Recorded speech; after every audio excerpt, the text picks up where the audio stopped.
Mẹ vỡ mồm luôn.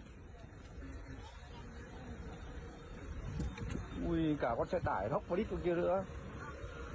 Ui ôi.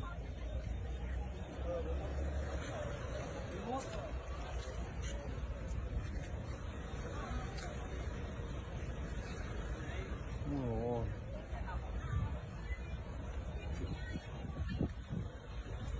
Phải kéo ông này ra.